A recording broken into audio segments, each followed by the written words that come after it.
Meu nome é Fernando Salinho, sou médico residente do primeiro ano de terapia intensiva pelo CEPET. Em conjunto com a Viviane, a gente finalmente foi conversar sobre fisiologia respiratória. Eu tentei separar os temas dessa aula de modo que ficasse com um paralelo interessante com o que a gente vê na prática, principalmente agora que a gente tem uma terapia vigente, uma pandemia vigente e um vírus respiratório, né? Então, eu comecei falando um pouco sobre o processo físico, propriamente da ventilação pulmonar. Tá? É um processo físico mesmo, a entrada e saída do ar, né, do início da via respiratória até os alvéolos pulmonares. E isso tem que acontecer, em via de regra, por uma diferença de gradiente de pressão. Então, a gente sabe que um paciente respirando espontaneamente, é importante que exista uma diferença de pressão entre o ar atmosférico, que está fora da gente, e o que está lá no nosso alvéolo pulmonar.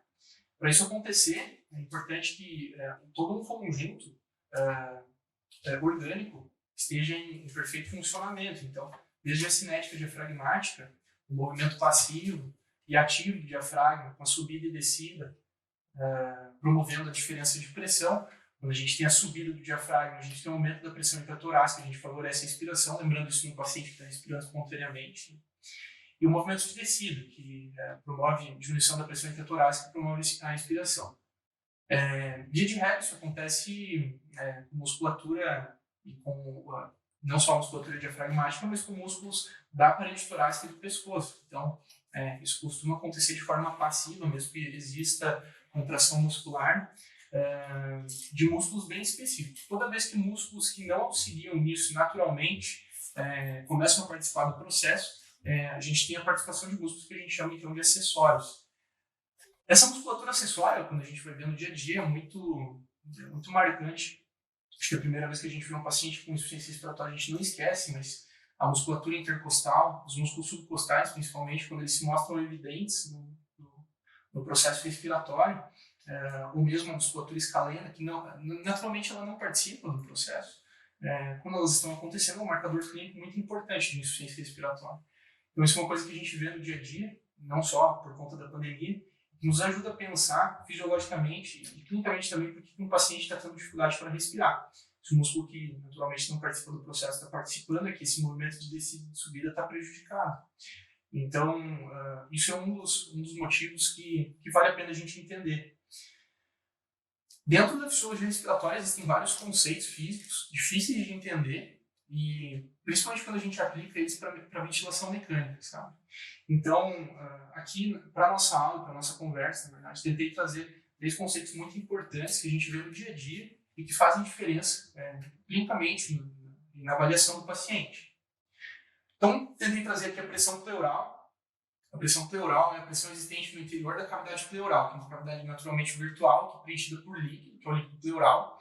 E num paciente sem nenhuma condição patológica, é uma pressão negativa. Então, os 2 coletos da pleura, eles tendem a se encontrar e cisalhar um no outro. A pressão alveolar, que é a pressão do ar inspirado e residual no interior dos alvéolos pulmonares. Quando eu falo sobre a pressão alveolar, eu gosto muito de trazer na minha cabeça o conceito do que a gente vê no dia a dia, agora, principalmente na pandemia, que a gente vê muita aferição na mecânica ventilatória da pressão de platô. No final da inspiração, a pressão que está dentro do alvéolo, que estabiliza o alvéolo antes de começar o ciclo expiratório, é a pressão alveolar. Isso pode ser tanto uma pessoa que está respirando espontaneamente quanto mecanicamente. É importante entender que essa pressão ela muda. Existe um gradiente alternante durante o ciclo respiratório. Eu tentei colocar aqui no gráfico. Como é que eu trago aqui?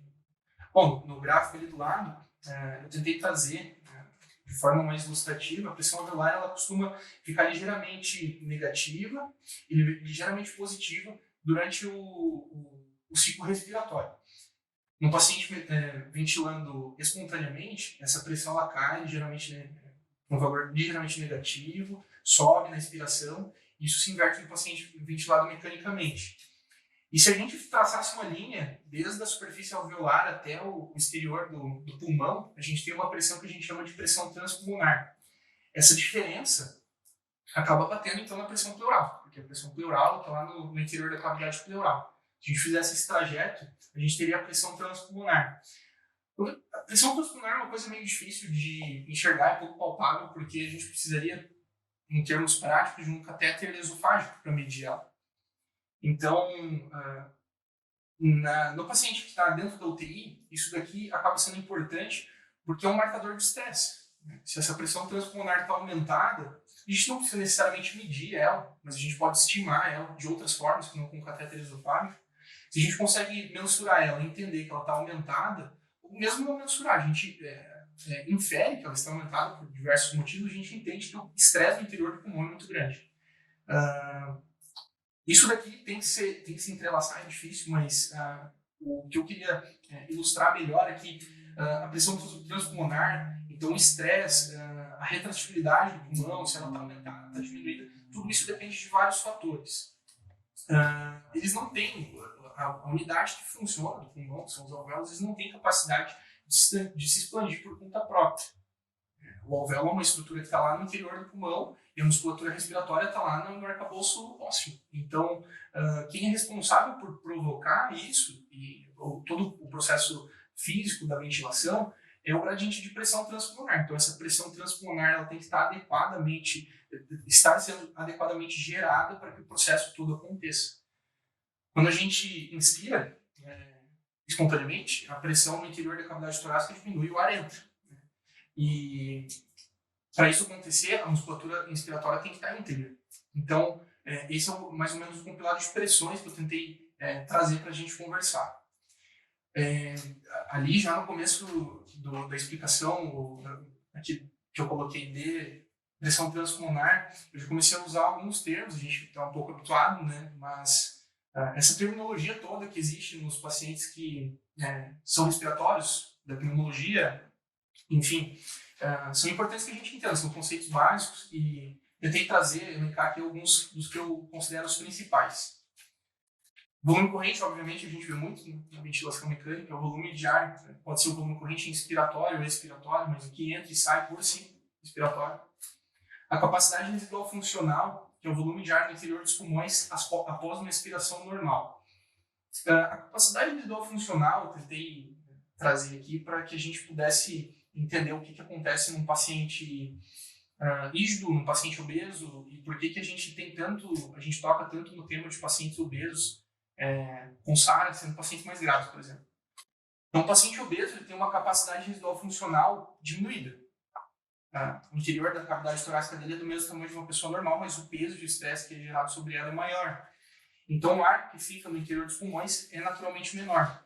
Quando a gente for conversar de mecânica ventilatória, a gente vai entender o porquê que isso é importante. Além disso, o espaço morto. O espaço morto é todo aquele ar que não tem função fisiológica dentro da árvore respiratória, mas não tem nenhuma função fisiológica.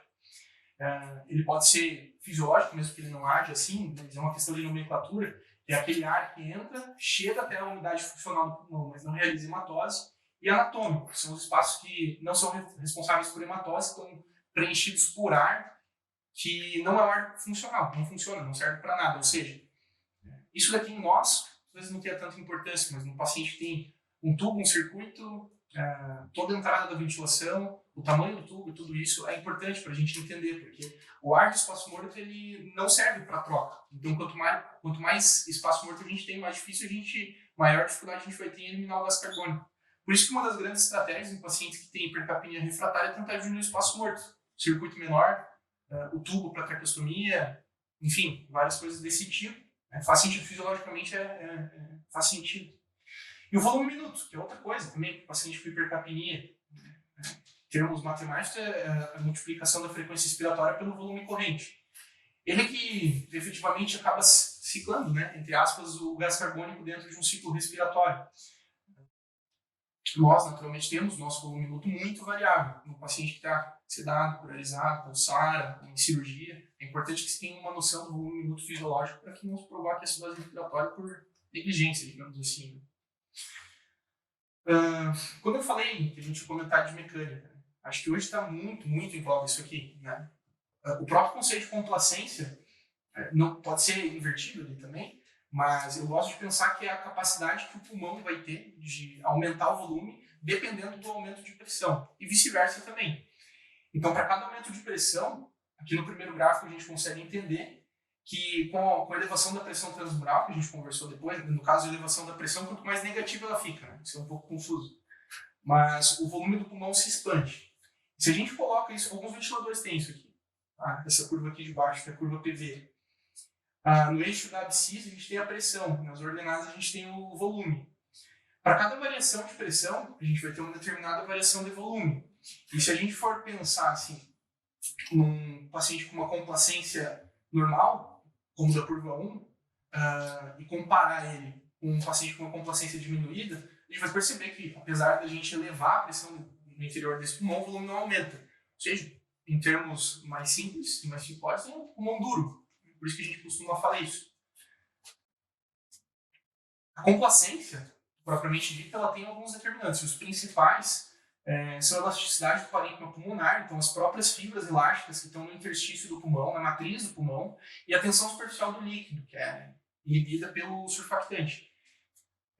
No nosso dia a dia. No nosso dia a dia, a gente vê que um pulmão machucado, mecanicamente machucado, como um trauma, uma contusão pulmonar, você vai ter comprometimento da matriz pulmonar. Então, as fibras elásticas não vão estar funcionando e vão estar sendo substituídos por fibras que não têm a mesma capacidade de se expandir que elas, né? Então, você pode ter SARA por isso.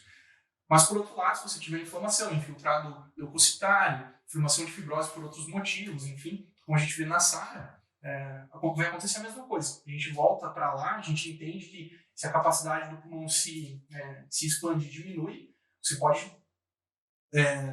entregar a pressão que você quiser, ofertar a pressão que você quiser para esse pulmão, o volume não vai entrar, porque isso depende da capacidade do pulmão aumentar. Tudo isso, né, são vários conceitos mais físicos e mecânicos, mas no fim do dia a gente vai chegar na última análise, né, em última análise a gente sempre vai chegar no conceito de hematose na circulação, que aqui a gente já começa a ver que tem muita coisa que tem que estar funcionando bem ao mesmo tempo para que a homeostase se mantenha. A circulação pulmonar, por definição, isso é uma coisa que a gente vê desde o ensino fundamental. Ela tem conceitos invertidos com o restante da circulação. O sangue arterial leva, a circulação arterial pulmonar leva sangue desoxigenado e a circulação venosa ao contrário. Então, a única coisa que é um pouco mais difícil de entender, assim, pelo menos eu tenho essa dificuldade, que o que acontece é que às vezes a gente avalia um paciente com SARA e ele tem disfunção cardíaca, né? Eu acho que quando a gente para pensar no coração e no pulmão, eles são interligados, obviamente, mas eles interagem de forma única no paciente que tem SARA e principalmente que está sendo acoplado a um ventilador mecânico. A pressão arterial pulmonar sistólica, ela é pelo menos equivalente à pressão sistólica do VD. E ela diminui mais lentamente em relação à pressão da câmara ventricular direita, porque toda a circulação pulmonar é muito extensa.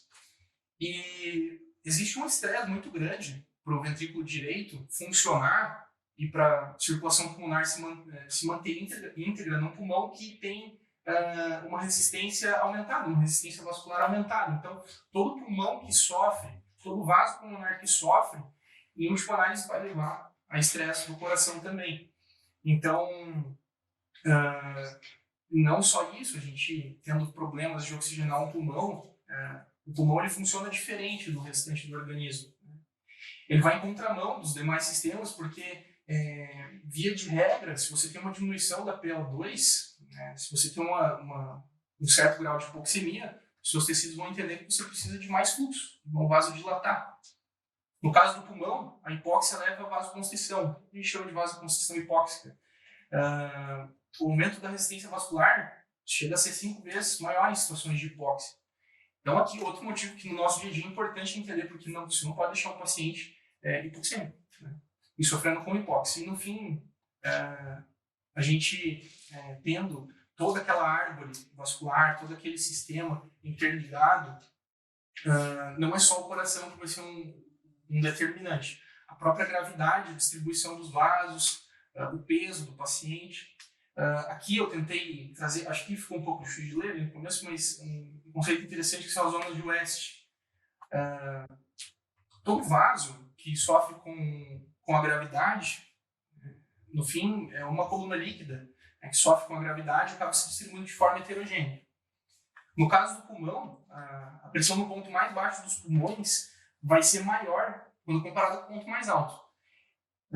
Isso vai acontecendo em sentido crânio-caudal e no pulmão de todo mundo isso acontece na realidade. A área mais de baixo vai ser mais vascularizada, porque a pressão é maior, chega mais sangue, existe mais facilidade para que isso aconteça, o gradiente de pressão é maior também, mas ao mesmo tempo chega menos ar. Então, a pressão arteriolar lá do finalzinho do pulmão, lá embaixo, e quanto mais para trás também, se o paciente estiver deitado, claro, em decúbito dorsal, a pressão arteriolar vai ser maior, principalmente em comparação com a pressão alveolar. Então, como eu disse, uma área mais vascularizada, mais irrigada, mas menos aerada. Que é o contrário do ápice do pulmão. Vai ser muito mais aerado e muito menos vascularizado. Aqui moram os conceitos principais fisiológicos para a gente entender por que a prona funciona. Né? Então a gente inverte isso, a gente traz mais ar para onde tem menos ar e aproveita um local que tem muito mais sangue. Por isso que é basicamente o principal determinante. Né? Existe uma proporção do quanto se ventila e do quanto se perfunde para que a hipoxemia não aconteça e que a homeostase, como eu disse, se mantenha. Né? Então, o V, realmente, a relação V-querejo aqui, né, que a gente já ouviu falar, mas o que determina a ventilação fora, como tudo que eu falei, a intensidade com que se ventila e que se respira, o volume que se oferta, a espessura da membrana alveolar. Então, um paciente com SARI machucado, a gente entende que a espessura alveolar é aumentada, tem infiltrado, enfim. E outras lesões estruturais, não necessariamente isso, câncer, afogamento, tudo isso leva a distúrbios dessa relação e, consequentemente, perpetua a hipoxemia. Agora, quanto à perfusão, a integridade do sistema capilar, né, doenças vasculares alteram isso, o débito cardíaco diminuído, principalmente do ventrículo direito, lesões estruturais da própria vasculatura também. E aqui é que acontecem os fenômenos de Shunt, né, quando a gente tem desvio e alteração dessa relação. Tudo isso para, no final, acontecer a hematose. Então, é um conjunto de vários conceitos entrelaçados, né, que, na minha parte da conversa, eu tentei trazer também para que a gente discutisse depois o que acontece, principalmente agora no paciente com SARA. Né? Então, tá, boa tarde. Dando continuidade ao assunto, meu nome é Viviane, eu sou residente do primeiro ano de Medicina Intensiva. Então, agora a gente vai conversar um pouquinho sobre o transporte de gases pelo sangue, primeiramente falando um pouco sobre o oxigênio. Então, a primeira forma de transporte, não a principal, é na forma dissolvida. Então, a gente tem a lei pautada na lei de Henry, né, no qual a quantidade dissolvida vai ser proporcional à pressão parcial. Então, a gente tem que 1 milímetro da pressão de oxigênio vai ser igual a 0,03 ml de oxigênio por decilitro de sangue. Ou seja, no sangue arterial normal, a uma pressão de oxigênio de 100 milímetros de mercúrio, a gente vai ter aproximadamente 0,3 ml de oxigênio por decilitro. Ou seja, é uma forma de transporte inadequada. Se a gente pensar num paciente, num exercício intenso, que precise de mais ou menos uns 30 litros que precise de um débito cardíaco para esse exercício, se nós tivéssemos apenas essa forma de transporte, a gente teria aproximadamente 30 vezes esses 3 ml, 90 ml por decilitro de sangue correndo ali, sendo que rotineiramente nós precisaríamos de 3.000. Então, 90, que essa forma de transporte nos possibilitaria para 3.000, é uma forma inadequada de transporte. Aí nós temos a forma de transporte junto à hemoglobina. Então, a hemoglobina, que é formada pelo complexo M do ferro e da porfirina e a proteína e a molécula de globina. Essa ligação do oxigênio com a hemoglobina, formando a oxihemoglobina, é uma ligação reversível e ela precisa ser, porque dependendo da quantidade de oxigênio para o tecido periférico ou que volte para o coração, a gente precisa desse mecanismo de liga e desliga. Por isso que ela precisa ser reversível. Dentro disso, falando um pouquinho sobre os conceitos da capacidade do oxigênio. Então, a capacidade do oxigênio ela vai ser a quantidade máxima de oxigênio que pode ser combinada com a hemoglobina. Então, é o quanto de oxigênio que vai se ligar na molécula de hemoglobina, diferente da saturação, que vai ser a porcentagem desses locais de ligação disponíveis que vão ter ligação com o oxigênio.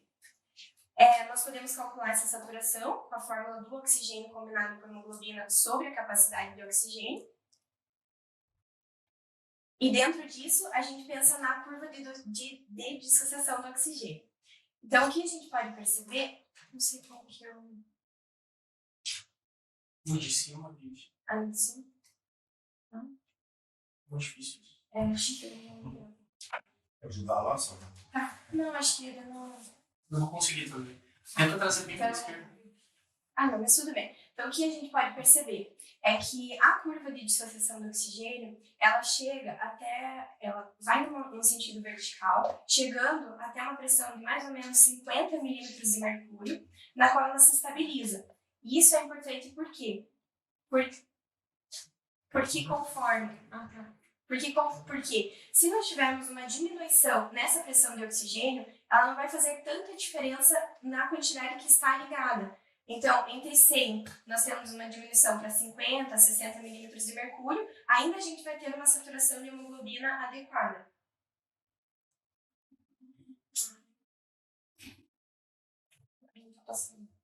Eu também, não é que vão para também depois. Mas não vai, ó. Tenta achar teu mouse lá no computador, lá na tela. Com Com o negocinho. o livro. Não. Agora acho que é melhor.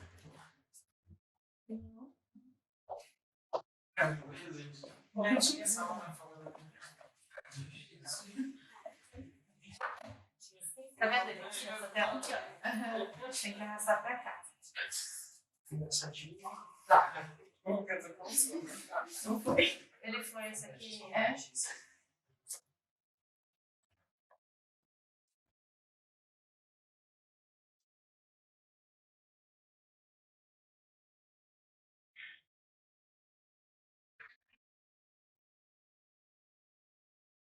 Hoje não vai aparecer. Não sei porquê. E o nosso...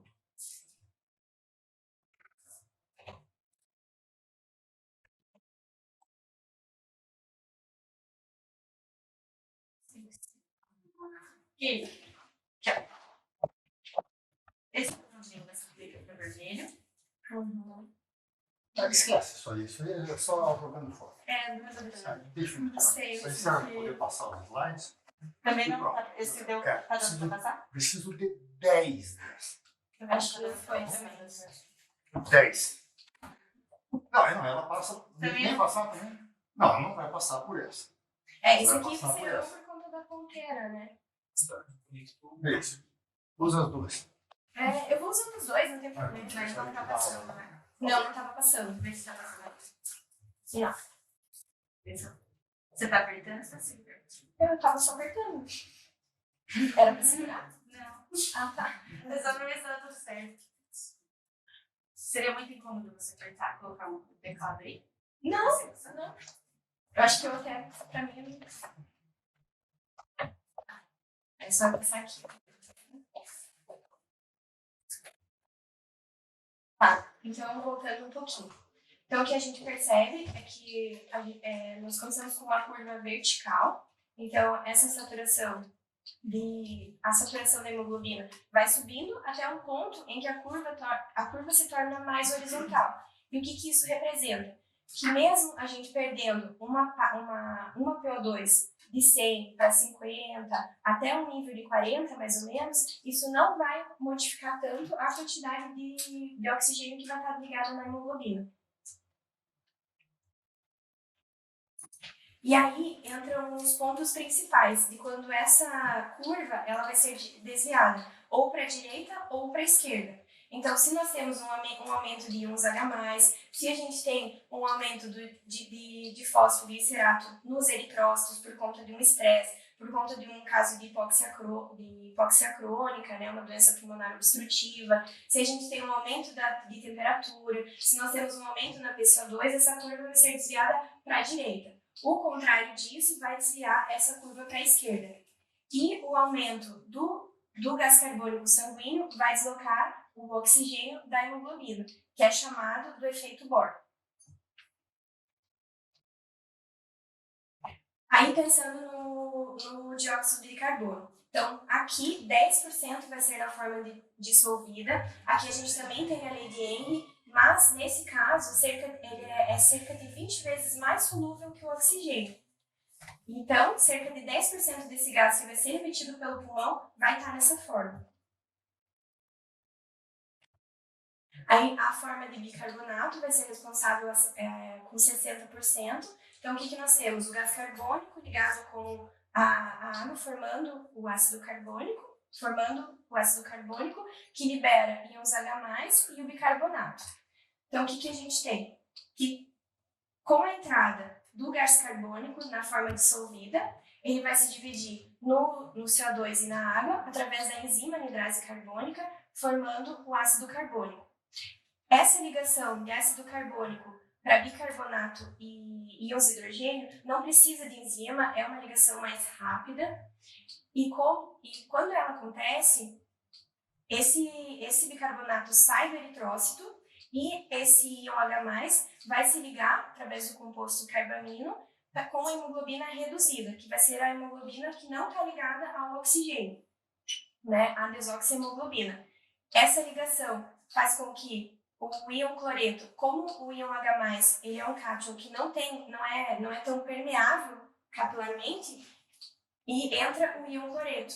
Esse íon cloreto vai fazer com que o oxigênio saia. Ou seja, a desoxigenação do sangue vai aumentar a capacidade de carregar o gás carbônico, que é o efeito Haldane.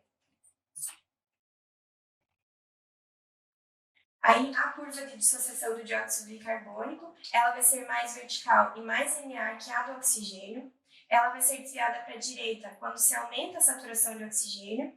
E no sangue normal, a PCO2 vai variar entre limite de 40 milímetros de mercúrio no sangue arterial e no venoso em torno de 45 milímetros de mercúrio.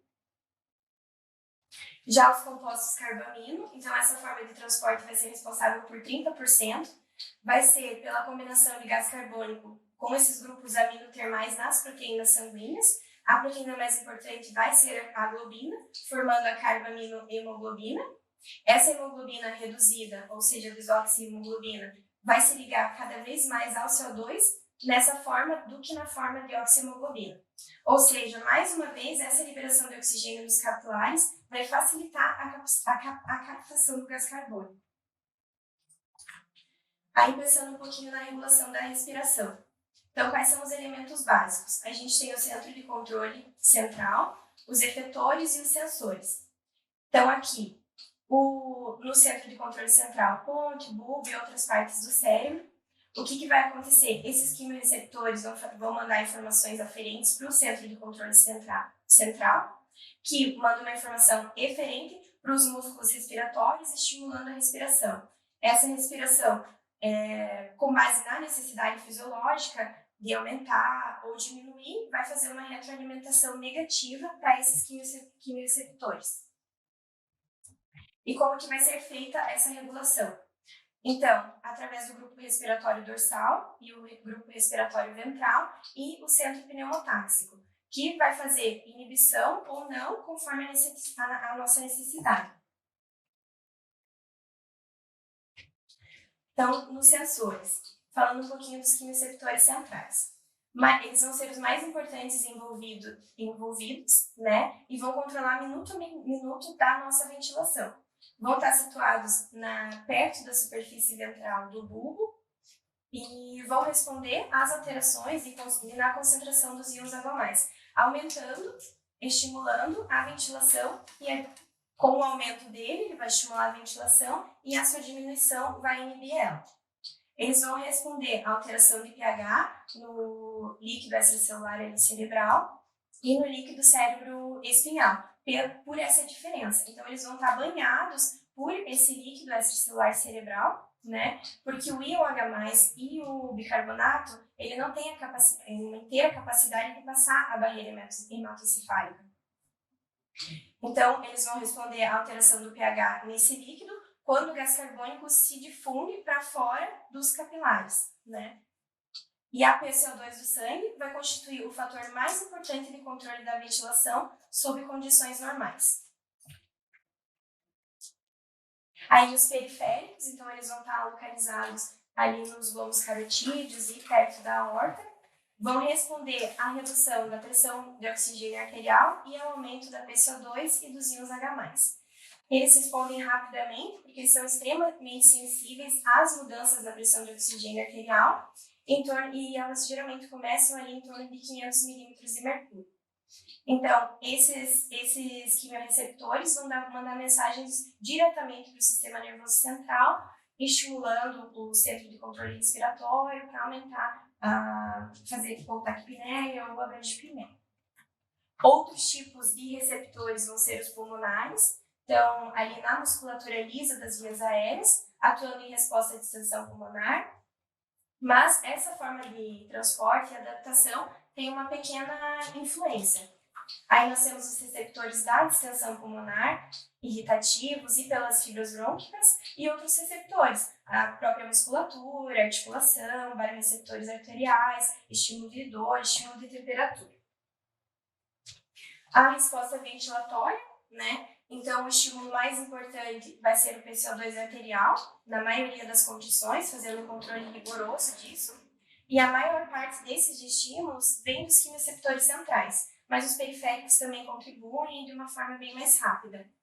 E se a PO2 arterial estiver reduzida, a resposta vai ser aumentada. Aí a hipóxia, então, principalmente envolve os quimioreceptores periféricos. Em condições normais vai ser mais insignificante, né? Mas tem um controle importante na hipóxia a longo prazo, principalmente numa doença pulmonar mais crônica. Então essas são as referências. E é isso. Amém? Não dando conta. Meu Deus. Tudo bem, Orlando? Tudo ótimo, professor. Cadê a Larissa? Acabou de passar uma mensagem agora que eu vi que era às 2 horas, porque ela pensou que fosse o quê? É que tinham mandado pra gente que era às 2h30. É, mas são 3. Não, tem tempo. Brincadeira. O Salmi e a Viviane estão à disposição. Mas você olhou para cima, você deve ter encontrado alguma mensagem do anjo Gabriel. Eu vou ali. Vem cá, vamos ver se a gente consegue fazer juntos.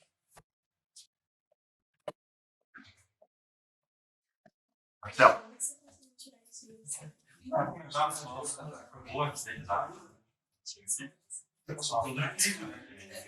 Quais são as causas fisiológicas de hipoxemia?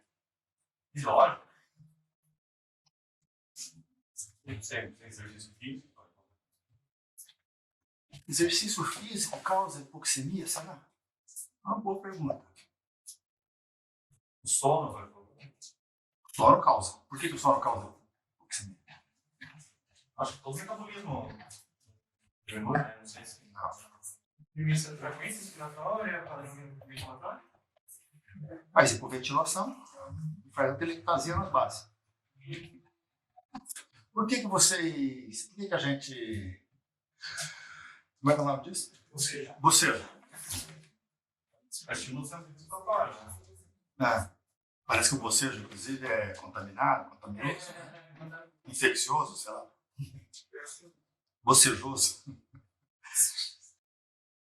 Deve ser, né? Infeccioso, bocejoso.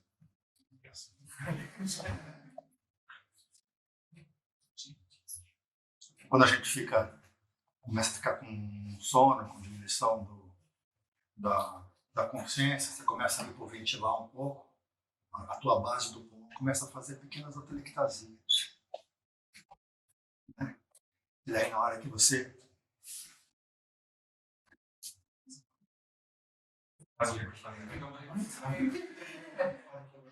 Não, ela não é recrutada. O olho chega a inchar, né? Gostoso, assim, né? Uma delícia.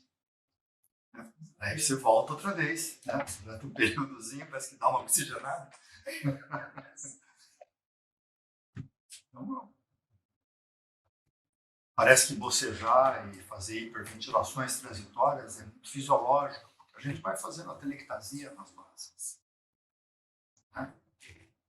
À medida que você vai ventilando, vai começando a ficar com aquele troço assim, ó, filminho passando, e você começa a hiperventilar, menos ar nas bases dos pulmões, eles fazem um pouquinho de telectasia. Aí você dá uma bela para bocejada, dá uma voltada outra vez. Dura uns 2 minutos. Até daqui a pouco você dorme. De manhã também, fazer um bocejozinho. É um pouquinho de fisiologia aplicada. Quer ver uma outra fisiologia aplicada que eu gosto sempre de falar? Por que vocês deixam os doentes, quando eles internam no hospital, deixam de barriga para cima?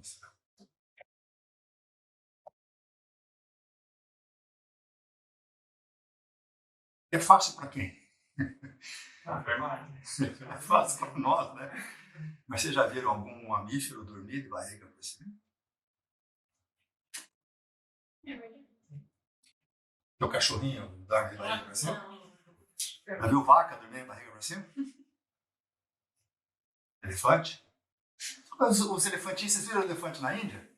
Coisa mais linda? Ou Mianmar, não me lembro bem onde foi. 500 elefantes saíram, né? 500 não, acho que foram uns 10, 12, andaram 500 quilômetros. 500 foi a distância. A distância, né? É.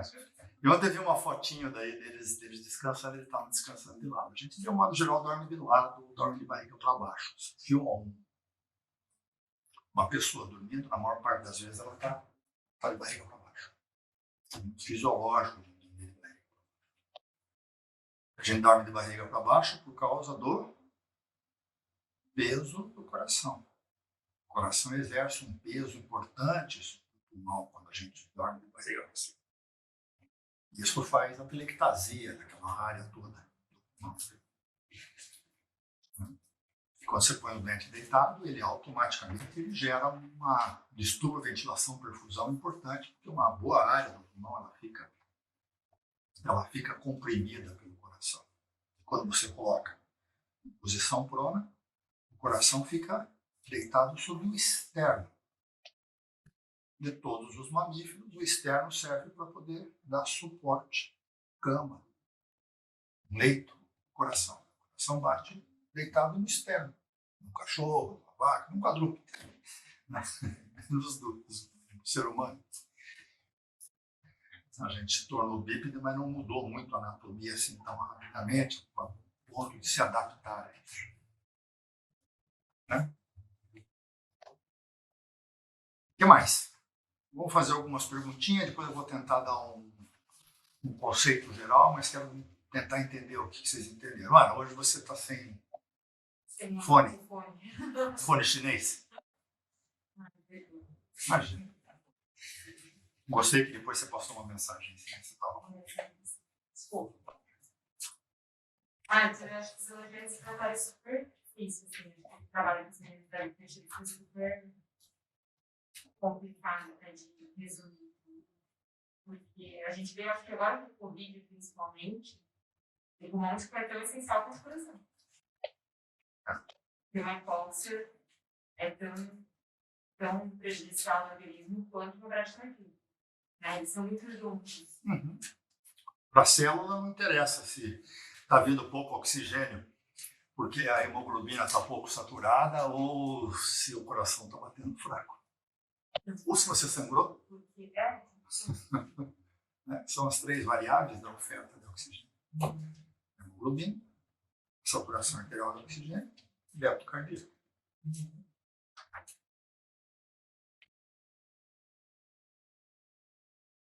Ok, vamos tentar dividir um pouco a fisiologia respiratória, não a fisiologia respiratória da mecânica respiratória, que eu imagino que seja um pouco mais difícil de ser entendido. A gente vai ver isso na hora que vocês forem falar de ventilação mecânica, forem falar das doenças especificamente SARA, DPOC, tromboembolia de pulmão, a aula de ventilação mecânica que deve vir, e um pouco dessa transformação do oxigênio do ar ambiente até chegar na célula, né, que leva a todos os períodos de hipoxemia, inclusive foi a ênfase da aula.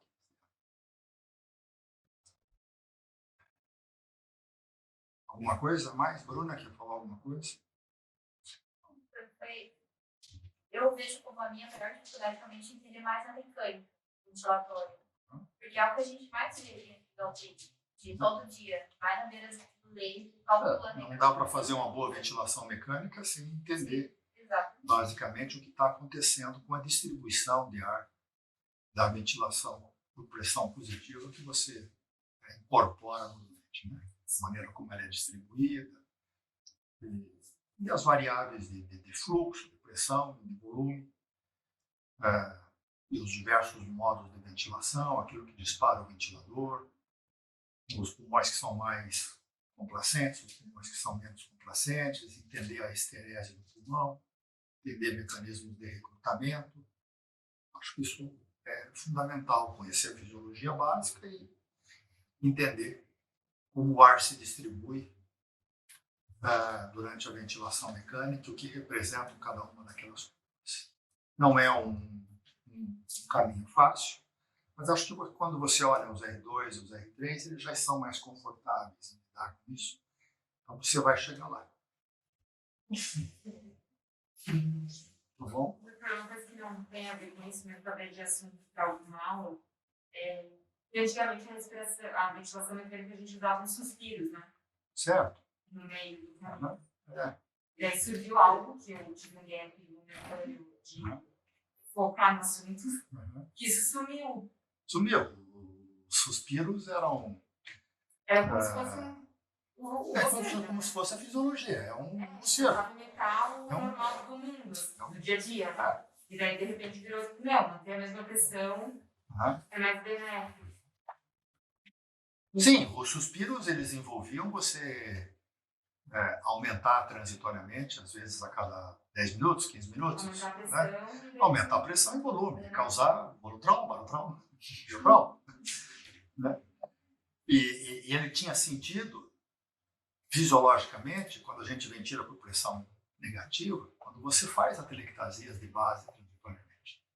Né? A mudança da ventilação e a mudança para os ventiladores microprocessados, que não tem suspiro mais, da época dos MA1, dos ventiladores mecânicos, né? Que a gente estabelecia os suspiros, era uma delícia, viu? Era um recrutamento que você fazia intermitentemente. Mas a gente usava baixo volume, baixas PIPs, né? Abria o sistema a todo momento. Hoje vocês para uma ventilação mecânica e não abre muito o sistema. Tem mais aquela história de ficar aspirando o doente e abrir o sistema, colapsava tudo outra vez. Você tinha que fazer recrutamento. Hoje não. Então você evita, protege o pulmão, né? Deixando o pulmão armado, o sistema fechado, uma ventilação mecânica com uma pipa intermediária, 10, 12, 15. Então não há por que incorporar suspiro desse, porque ele não faz a telectasia só com o tempo, só com o peso do pulmão. Então já está armado. E esse também a gente usava com base no pico de 8, né? Em algum momento que eu também não sei qual foi, virou tipo normal, não Covid, em 5. Não, normal no pulmão não doente. Não Covid. Tipo assim, tu dava com 6, esse trauma era 8, né? No começo. Não, acho que sempre foi 5. Desde que eu pratico medicina, sempre foi 5. Em algum lugar talvez fizesse 8, mas não era regular. Acho que não. Então, um doente que não... A gente não sabe. Essa resposta ela é muito baseada em fisiologia. Né? Foi feito um trabalho mostrando que doentes durante a ventilação mecânica com o pulmão normal no centro cirúrgico, ou doente que se recebe no centro cirúrgico, se ele deve ser mantido com pressão de 5 ou 0. Mas faz todo sentido que se você mantiver uma pressão expiratória de 0, ele vai sofrer pequenos colapsos nas partes mais dependentes, nas partes onde o peso acaba fechando alvéolos, por ação da gravidade mesmo, seja do coração, seja na diferença de altura. Então, uma PIP mínima é imprescindível ser deixado. Esse imprescindível é sem estudo clínico mostrando que não deixaram, mas fisiologicamente faz todo sentido. Aqui entre nós não faz muita diferença se for 5 ou 8.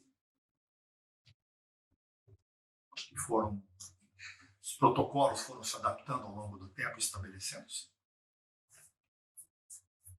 O que mais? Tem uma aplicação interessante de uma das partes que a Vivi conversou, principalmente da regulação pelos quimiorreceptores e tal. Esses dias a doutora Mirella estava conosco lá no hospital e ela deu uma aula para nós e no final e vamos conversar e eu expus assim porque eu acho que as nossas duas maiores frustrações na pandemia com os pacientes com Covid, eu vou ter atendente de falar sobre isso porque eu estou fazendo isso desde o início, né? Mas é que, primeiro, é muito difícil proteger o pulmão dos doentes, claro, pela gravidade da doença, mas a gente tem essa tendência de ver que, meu Deus, como é difícil sedá-los e todo mundo usando dose cavalar de sedativo nesses pacientes. Às vezes o curário mesmo exagerado e a gente não tinha sucesso em suprimir o drive, sabe? Então, um paciente curarizado, sedado com múltiplos sedativos, um paciente que não tem SARA, principalmente não por Covid, ficaria afundadíssimo, assim, e com muito menos. Então, a doutora Mirella sugeriu uma coisa interessante que exatamente aquilo da regulação pelos quimiorreceptores periféricos, né? Uma das coisas que a gente começou a fazer e pensar é que, apesar de que não existe evidência de que, pelo menos não sei, né, mas que o alvo de saturação não precisa ser mais alto, a gente não precisa ofertar altas frações inspiratórias de oxigênio, tem até alvo, né, de que existe evidência com relação a isso, mas que a gente não precisa ficar almejando uma saturação alta para todo mundo, mas se a gente mitigar essa resposta dos quimiorreceptores periféricos, talvez a gente tenha um pouco de sucesso em suprimir esse drive, porque um paciente que está persistentemente hipoxêmico, sofrendo com hipóxia, ele tem muito estímulo, assim como com a hipercapnia. Então, ser um pouco mais ativo em tentar diminuir o espaço morto e, claro, desde que não ultrapasse os limites da estratégia protetora, não deixar de tratar a hipercapnia, ser um pouco mais ativo nesse aspecto. E a hipoxemia, tentar, claro, individualizar isso, né? Um paciente que não sofre tanto com isso não precisa, porque muito oxigênio também faz mal, mas tentar mitigar essa resposta dando mais oxigênio, pelo menos temporariamente, sabe? E ela falou isso numa sexta-feira, eu fiquei intrigado com isso na segunda, eu conversei com o Bruno na segunda-feira e tinha um exemplo clássico disso acontecendo no nosso TI e a gente aplicou, assim. E desde então a gente tem feito isso, sabe? A gente individualiza esses pacientes que são, sim, eles precisam de doses sobre-humanas de sedativo e curário, e mesmo assim eles têm um drive muito exacerbado. E a gente, não pode dizer que a gente tem tido muito sucesso, porque é só a minha opinião e eu vejo lá. Mas o que vocês têm feito? Aumentar isso? Não para todos os doentes, claro, mas para os pacientes que sofrem com um drive muito exacerbado, que a gente precisa de muito sedativo, curário, a gente aumenta a FiO2, procura um alvo mais alto de saturação. Quanto? Maior do que a gente procurava, que era entre 92, 94, a gente procura alvos mais altos, 96, 98. Ok. Mas me parece claro, se o doente está com um drive respiratório aumentado, porque ele está querendo ar. Sim, exato. Né? E o que vocês estão fazendo dentro da estratégia protetora, não ofertando mais volume, nem aumentando demais a driving pressure, mas dando mais FO2 dentro de limites aceitáveis. 60% de oxigênio. 60% de oxigênio você pode ventilar o doente 15 dias sem problema. Mas é uma estratégia individual. Para a maior parte dos doentes, se elevar a PaO2 acima do que 120, 130, 150, provavelmente aumenta a mortalidade. Mas 120 de PaO2 dá 99 de saturação. Você ainda está com uma uma reserva bastante boa. Uma pergunta? Nada? Vou fazer uns desenhos nessa coisa. Vou ver se... Esperando.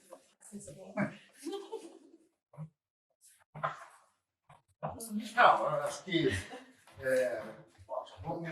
vamos discutir, temos tido muita oportunidade, não sei se vocês têm acompanhado as aulas de monitorização hemodinâmica,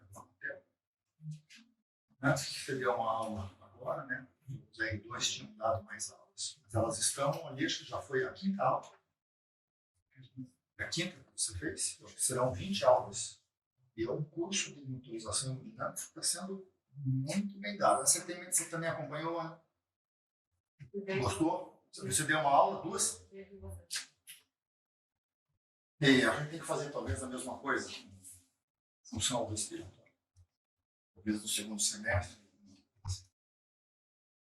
Sei lá, como é que eu poderia começar uma discussão com vocês? Estava pensando ali, talvez eu pudesse falar da cascata de oxigênio. Cascata de O2.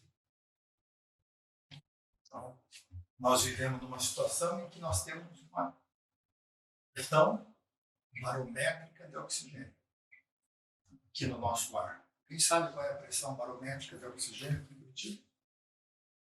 Quanto de oxigênio nós estamos respirando? Isso, um pouquinho menos do que você tinha em Joinville. Né? Não é Joinville? É Joinville. Então, Joinville é 760 milímetros de mercúrio, vezes 0,21. Isso aqui deve dar mais ou menos uns 160 milímetros de mercúrio. A pressão barométrica de oxigênio, ao nível perto do nível do mar, é em torno de 160 milímetros de mercúrio. Aqui em Curitiba, nós vivemos 935 metros de altitude. 950. Que dá uma pressão barométrica de aproximadamente 680. Isso aqui, vezes 21%. Pressão do ar, nosso ambiente aqui, ele roda ao redor de 140. 142. Vou colocar na maquininha de calcular. Isso aqui tem que chegar no alvéolo.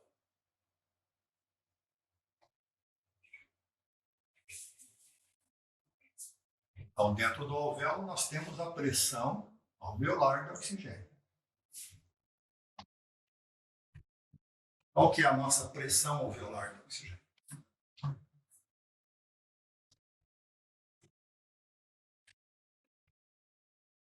É isso daqui, né? Que é o que está entrando dentro do alvéolo. Geralmente não há perda através das narinas, da traqueia. Tá?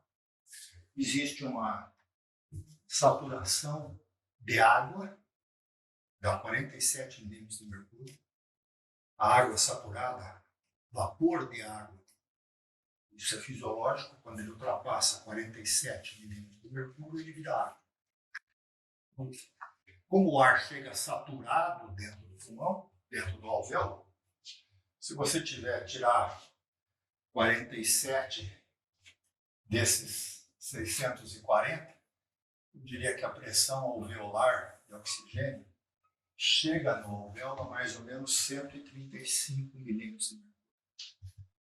A pressão alveolar de oxigênio é igual à pressão barométrica de oxigênio menos a PaCO2 dividido pelo quociente respiratório.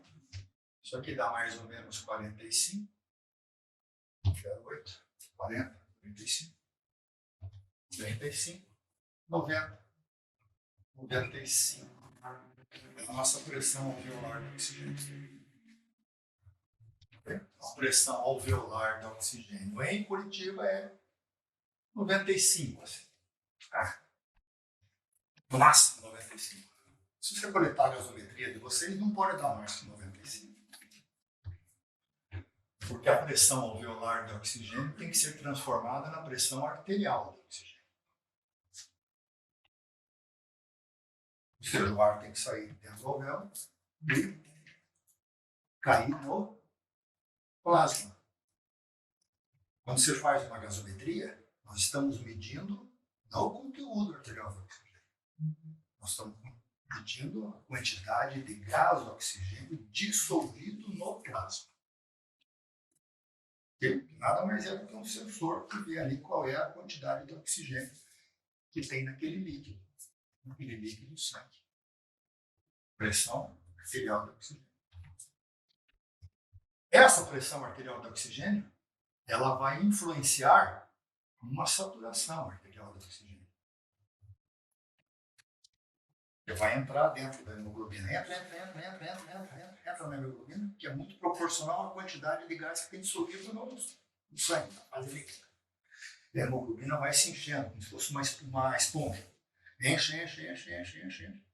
Daqui a pouco ela entra em equilíbrio com o gás que está na fase líquida. A hemoglobina está maximamente saturada para aquela quantidade de oxigênio que tem na fase líquida do sangue. Isso aqui é transportado até a pressão tecidual do oxigênio. Põe um sensor aqui no músculo aqui, tem um oxigênio. Qual que é a pressão tecidual do oxigênio normal nossa? 40. Ela está em equilíbrio com a pressão venosa de oxigênio. Também com oxigênio. Isso aqui tem que ir para a célula. Pressão celular de oxigênio, que é ao redor de 15, 20 milímetros. Que é a mesma pressão mitocondrial do oxigênio. Aproximadamente 15 milímetros de mercúrio. Você veja que estratégia ineficiente, né? Você sai de 135 milímetros de oxigênio para 95 no alvéolo, que você já perde, para 40 no tecido, para 15 na célula, na mitocôndria. E a mitocôndria é altamente resistente, ela continua trabalhando até pelo menos uns 3 milímetros de mercúrio. Se não cair abaixo do que 3, ela não para de funcionar.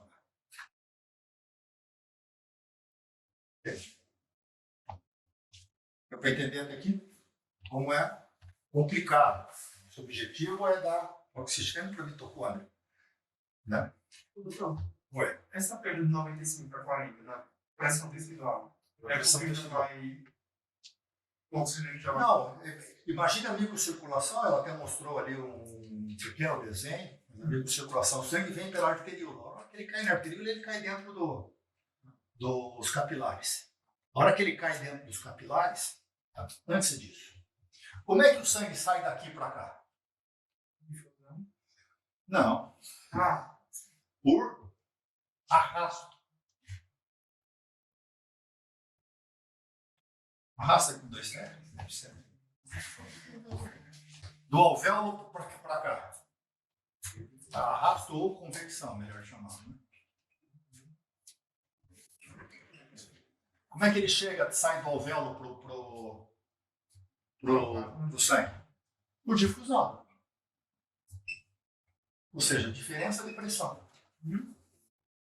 Como é que ele sai daqui e chega no tecido? Por arrasto.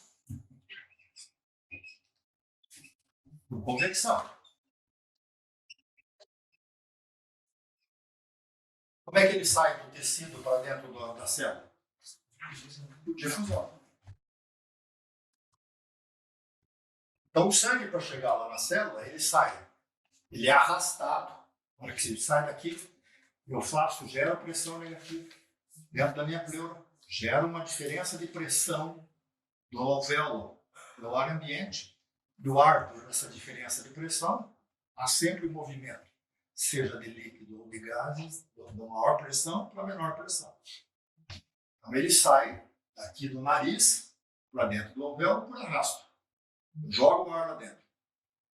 E tem que gerar trabalho, tem que respirar, diafragma, etc. E tal. Chegou aqui 95, eu tenho ali uma unidade alvéolo capilar.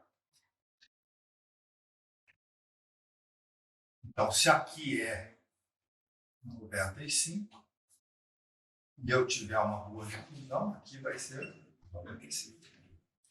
Perde um pouquinho, né? Tanto que fisiologicamente, se eu consigo calcular a pressão alveolar de oxigênio através desta pressão, né? Desculpa, essa aqui é a pressão barométrica vezes FO2. Né?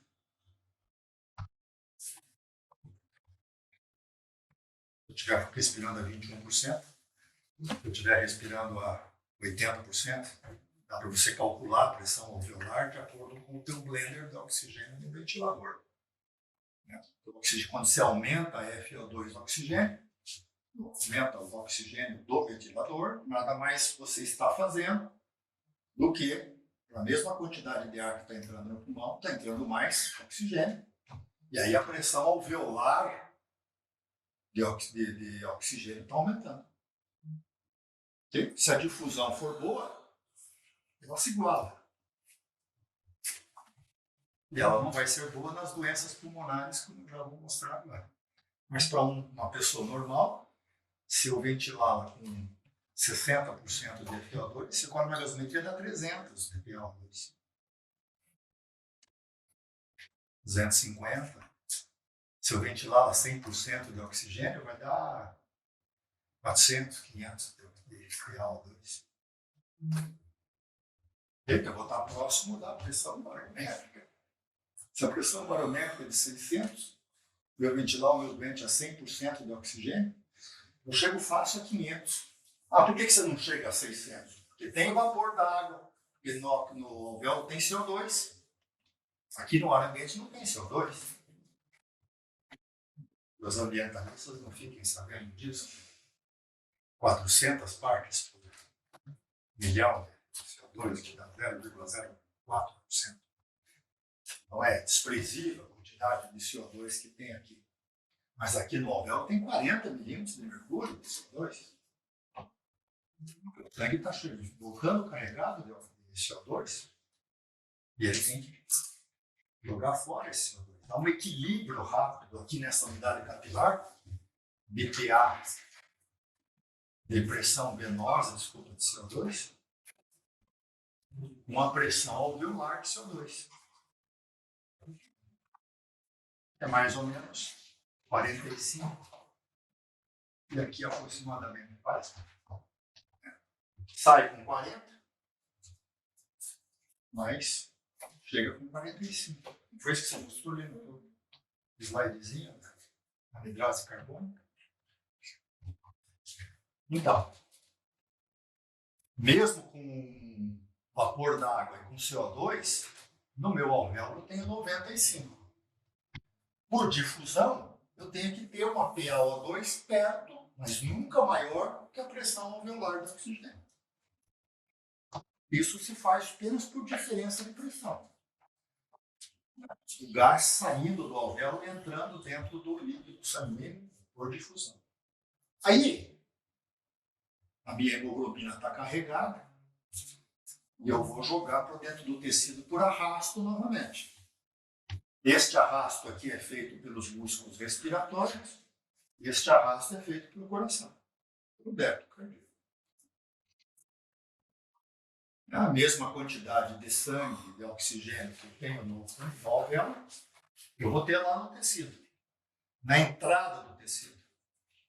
Okay? Ou seja, a grande circulação, ela praticamente termina na arteríola pré-capilar. A partir da hora que ela cai dentro da arteríola pré-capilar, a pressão cai rapidamente, se distribui pelo tecido. E aí, qual que é a pressão de oxigênio do tecido? O tecido está constantemente consumindo oxigênio, o oxigênio que está vindo é aproximadamente 40 milímetros de mercúrio. Né? Esses 40 milímetros de mercúrio rapidamente entram em equilíbrio com a pressão venosa de oxigênio. E é aquilo que volta outra vez para dentro do pulmão por arrasto novamente, por convecção, por fluxo. Então, é um conjunto de convecção e difusão, convecção e difusão. Por isso, nós vamos fazendo as nossas trocas de gases nos nossos tecidos. Aqui, difusão novamente. Chega a 40. O oxigênio tem que se difundir, nunca pode ser maior no tecido do que ele é no interstício. Quanto mais próximo do vaso, mais alto. Quanto mais longe do vaso, menos alto. Existe uma perda, ela não é muito fácil de ser mensurada por edema. Quanto maior a quantidade de líquido que vai se acumulando, pior fica a difusão lá no tecido. Vocês estão acostumados a pensar em distúrbio de difusão quando o dente fica com edema de pulmão? E a larga diferença ao véolo arterial do oxigênio? Mas não estão acostumados a pensar que o edema tecidual dificulta a difusão do oxigênio do capilar para dentro da célula da mesma forma. Aumenta a distância e vai ter que trabalhar mais para poder chegar lá do outro lado. Dependendo da distância que a célula está, essa difusão pode ser maior ou menor, mas é ao redor de 40 minutos. Aí tem que chegar dentro da célula, tem que chegar dentro do. Mas enfim, é um outro mecanismo por difusão que é muito bom estudar. Muito bem, então esse aqui é o modelo básico, né, da cascata de oxigênio. Aí eu posso imaginar assim, bom, o que me importa nessa cascata? O que me importa é o quanto de oxigênio chega aqui. Se aqui está chegando isso daqui, eu não tenho hipóxia tecidual. Não tenho diminuição do oxigênio. Se cai, e se falta oxigênio aqui, e a minha célula mostra que ela está em disfunção, que tem disfunção orgânica, que tem hiperlactatemia, por exemplo, é porque eu tenho hipóxia.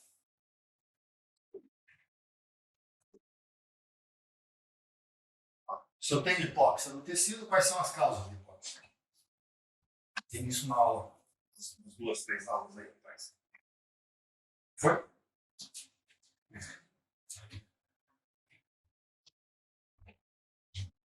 Redução da falta primária de oxigênio.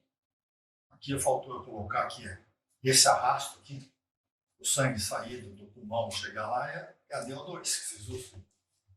Nada mais é que o conteúdo arterial de oxigênio vezes o débito cardíaco. Conteúdo arterial de oxigênio é hemoglobina vezes saturação arterial de oxigênio. Tem 3 variáveis: débito cardíaco, saturação e hemoglobina. Então tem 3 causas de hipóxia. A hipóxia pode ser anêmica, ela pode ser hipoxêmica, e ela pode ser isquêmica. Tem isquemia no tecido ou hipoperfusão.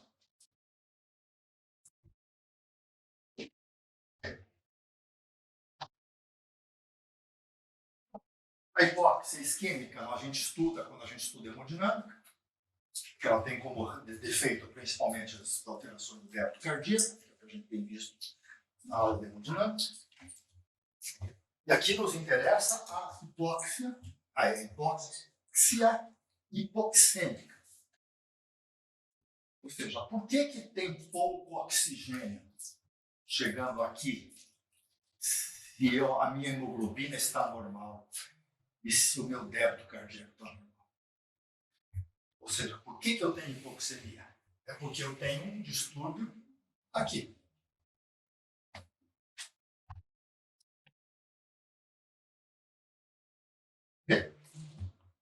E aí entra daí a fisiologia respiratória. Se eu tenho hipoxemia,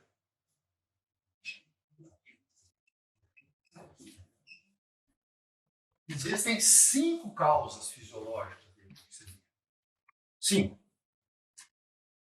Não tem uma sexta. Qual é a primeira? Hipoventilação. Desculpa. Essa é a segunda. Didática, né? melhor.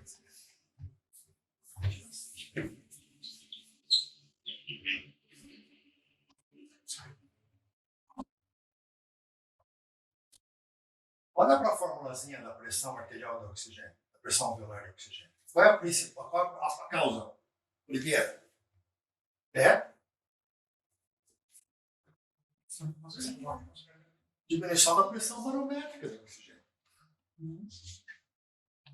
É ter pouco oxigênio no ar ambiente.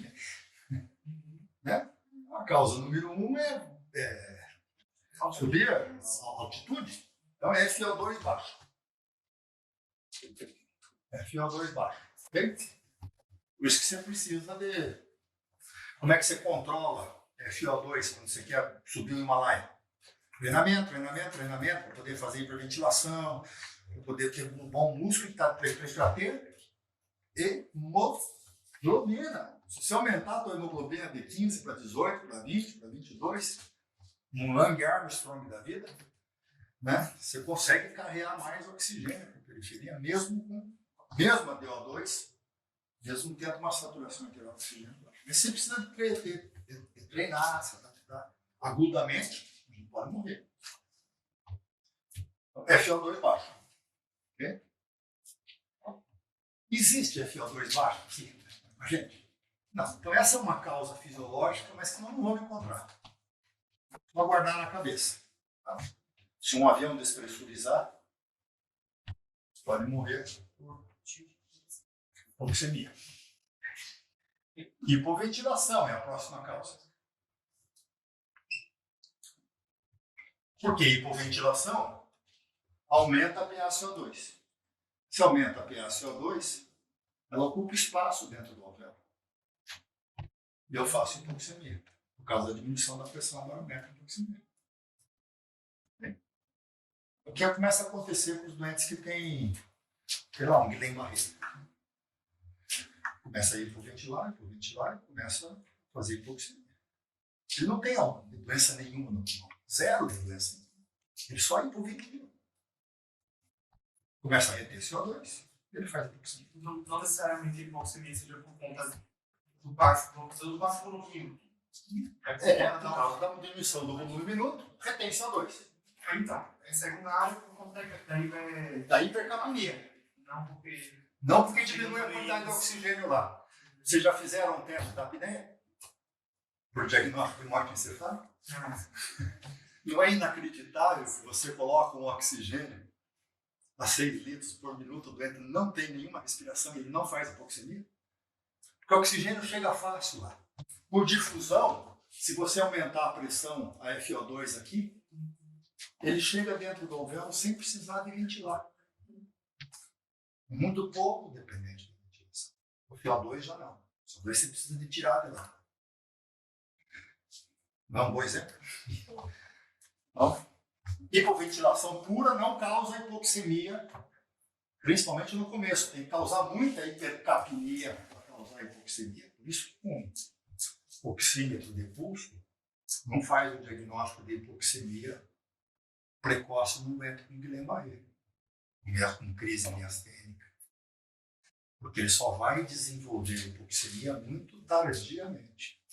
Ele já fez muita hipercapnia. Os doentes precisam de gasometria e de monitorizar mais a CO2. E nós estamos falando de hipoventilação pura. Qual é a causa mais comum de indicação de ventilação mecânica que existe no mundo? Hein? Sim. Mas tem qual mecanismo fisiológico? Hipoxemia pura. Né? Porque cada vez que você vai no centro cirúrgico e alguém te anestesia, você deixa de respirar e faz hipoxemia pura. Isso faz lembrar as intoxicações medicamentosas, Guillain-Barré, AVC de tronco, tudo isso pode fazer uma doença, uma hipoxemia por hipoventilação pura. Então isso existe, vocês encontram isso na prática clínica, isso é facilmente corrigido. Né? O aumento da FO2, um oxigêniozinho nasal sem maior problema, ou o doente que está hipoventilando mesmo, está entrando em acidose, ele deve ser entubar. E outra coisa, qual é a terceira causa? Que é a mais comum de todas. Distúrbio VQ. Aqui que eu vou explicar um pouquinho. A quarta causa é shunt. E a quinta causa é distúrbio de difusão. Só tem essa sim. Shunt é uma área do pulmão que é perfundida, mas não é ventilada. Se ela é perfundida e não é ventilada, entra aqui uma pressão arterial, uma pressão venosa de oxigênio de 40 e ela vai sair 40 lá. Porque não tem ar alveolar para poder oxigenar esses, certo? Porque esse alvéolo está entupido, tem um shunt intrapulmonar. O outro é difusão. Por quê? Porque existe um interstício que está comprometido, né? Pneumonias intersticiais, edema de pulmão. Só tem essas 5 causas. Como o FiO2 abaixa, não é um problema clínico que vocês vão encontrar na prática clínica de vocês. Né? Sim, acho que nem por doente que é respirando no saquinho plástico. Não tem jeito de tirar o oxigênio do ar. E difusão também não. Entendeu? Porque se acabou descobrindo isso lá na década de 60, e que o sangue, quando entra com 40 aqui, se tiver alguma coisa espessando, ele sairia com menos do que os 95 lá, o distúrbio de difusão. Isso se comprovou que, na prática clínica, o oxigênio se difunde muito facilmente. Mesmo em doentes com edema de pulmão, mesmo em doentes com fibrose pulmonar extensa. O distúrbio de difusão nunca é um problema primário desses doentes por difusão. Ok? Então, esqueçam essas duas causas. Ah, por que então que edema de pulmão causa hipoxemia? Por distúrbio VQ. Por que fibrose pulmonar causa por distúrbio VQ? Tudo causa disso. Distúrbio VQ é a causa, sim, do dia a dia de vocês. Então, 5 causas fisiológicas. Só 3 que importam na prática clínica. Hipoventilação pura, distúrbio VQ e shunt. Hipoventilação pura, geralmente é óbvio. É o doente que tem uma doença no tronco encefálico, o doente que tem uma doença na medula, nos nervos espinhais, tem uma droga envolvida, que altera a atividade muscular, ou a atividade neurológica, ou a atividade do centro respiratório. Então, a hipoventilação é fácil. Como é que trata a hipoventilação? Aumenta um pouquinho de FiO2, se o doente ainda tiver um drive respiratório bom. Se não, entuba, põe na máquina. Isso tem um estudo ventilado lá. Nós vamos ver isso na aulinha. Então, nós vamos estar lidando fundamentalmente com o distúrbio VQ e shunt. Distúrbio VQ e shunt são as duas causas predominantes de insuficiência, de hipoxemia, que leva à hipóxia residual hipoxêmica. O que tem a ver com a aula que você der. Entender distúrbio VQ, entender shunt é fundamental. Ou até shunt como um distúrbio VQ máximo. Uma área do pulmão que não tem ventilação e só tem perfusão. Shunt nada mais é do que uma área VQ de zero, né? Zero dividido pelo máximo. O contrário seria ventilação de espaço longo. Uma pergunta até aqui? Ok, então um pouquinho de distúrbio VQ e shunt. O pulmão, ele quando eu estou de pé, ele sofre alterações de ventilação-perfusão. Antes disso, qual é a quantidade de ar que eu ponho no pulmão por minuto? Meu volume minuto. Sei lá, 16 vezes 500 ml. 16 vezes 500 dá 8 litros. Desses 500 ml que eu ponho dentro do pulmão, quanto que vai para espaço morto, que é a traqueia? 150. Então, o volume alveolar mesmo é 350. 350 vezes 16? 5 litros. 5 litros de ar. Quanto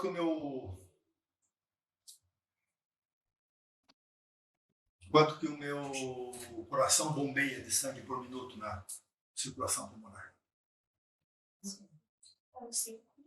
5 litros por minuto. Então, a relação VQ nossa é 1. Você tomou café? Você tomou café? Aí, ó. Quantos cafés vocês dois tomaram? Meio. Um tomou e outro não tomou. 5 litros. Uma relação VQ de 1 para 1. É uma mentira estatística.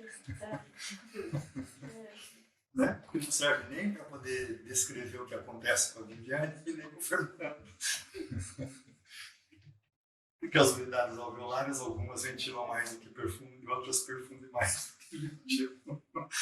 Nós temos um desequilíbrio, ventilação, perfusão no pulmão natural. Né? E ela não é equilibrada. As áreas mais altas do pulmão ventilam mais que as áreas mais baixas do pulmão. Perfundem mais do que ventilam. Na média, existe um equilíbrio de uma relação para outra. Por isso que, na média, eu tenho uma diferença alvéolo-arterial de oxigênio normal. Entra 95, mas não sai 95. Uma média, uma diferença de até 10, ela é muito fisiológica. Até 20, dá para poder aceitar como normal. Você dorme, etc.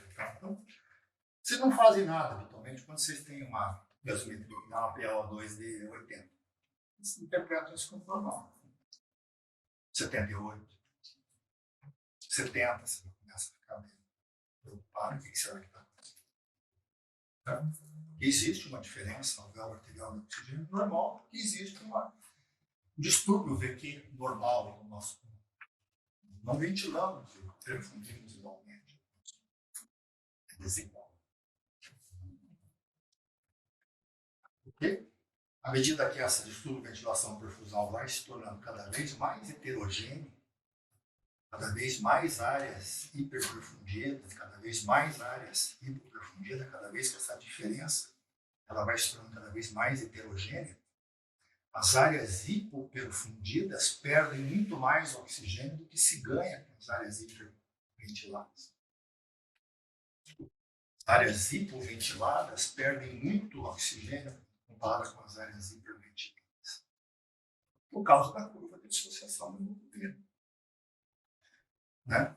Você, quando está trabalhando na fase de rampa da curva de dissociação, um pequeno ganho na concentração de oxigênio numa fase líquida do sangue aumenta bastante a quantidade de hemoglobina que está saturada e, consequentemente, de conteúdo de oxigênio. Quando você trabalha na fase plana da hemoglobina, grandes ganhos na pressão arterial de oxigênio, quase não tem nenhum ganho na saturação arterial de oxigênio no conteúdo arterial de oxigênio. Um pulmão que começa a ficar muito heterogêneo, com áreas VQ baixas, perde muito oxigênio na fase arterial, que não consegue compensar nas áreas de VQ alta. Okay? E é por causa disso que o doente, então, DPOC, à medida que o DPOC vai piorando, e vai cada vez mais tendo broncopatia, ele vai ficando cada vez mais com lesões brônquicas e com áreas de hipoventilação que não conseguem ser compensadas pelas áreas de hiperventilação. Ah, tem área de hiperventilação DPOC? Claro. Você já viu algum DPOC ventilar com menos do que 16 frequência respiratória? Menos do que 500 ml?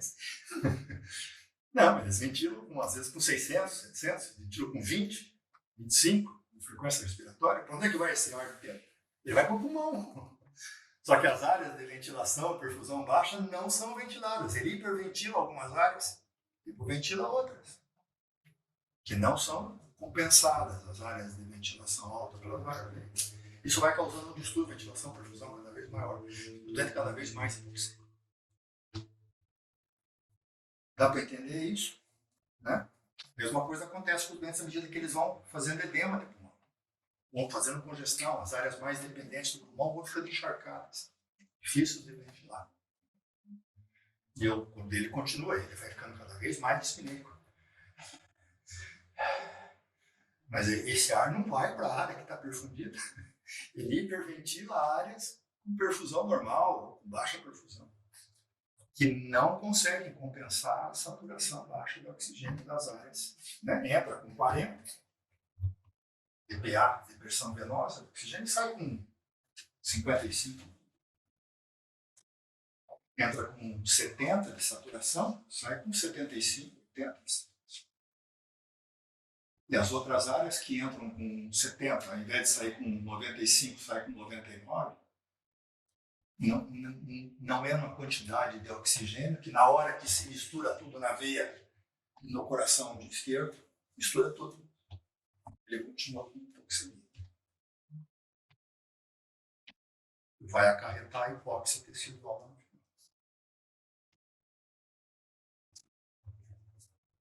Mesma coisa acontece com tromboembolismo pulmonar. Mesma coisa acontece com pneumonias, essas comunitárias, pneumonias que não causam grande edema. Ok? Então, distúrbio, ventilação, perfusão.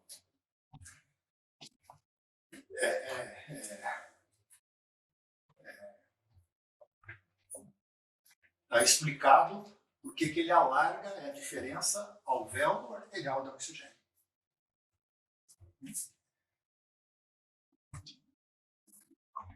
Adianta fazer PIB para esses doentes? Pouco. O que adianta mesmo é aumentar a FO2. Esses doentes respondem muito bem à administração por oxigênio nasal. Respondem muito bem com máscara facial. Aumenta a FO2, aumenta a pressão alveolar do oxigênio, e aquelas áreas que ainda estão com um pouco de perfusão conseguem responder sem grandes problemas. Mas à medida que esse doente começa a ficar mais grave e começa a ter um distúrbio de ventilação-perfusão muito grave, com áreas que praticamente não ventilam, que esses alvéolos estão colapsados, ele começa a ter shunt. Todo mundo tem shunt. Eu tenho 2, 3, 5% de shunt. Vocês devem ter a mesma coisa. Todo doente com pneumonia tem 5, 10, 8% de shunt. Todo doente com Covid, quando interno, não tem 10, 12% de shunt.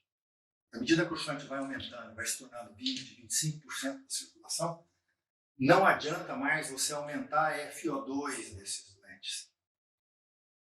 Porque o aumento da FO2 nas áreas que são ventiladas não consegue compensar a grande quantidade de áreas de shunt que esses doentes estão tendo. Então eles passam a não responder mais a FO2 aumentar. Você tem que diminuir shunt. Você tem que recrutar o alvéolos. Como é que recruta o alvéolos?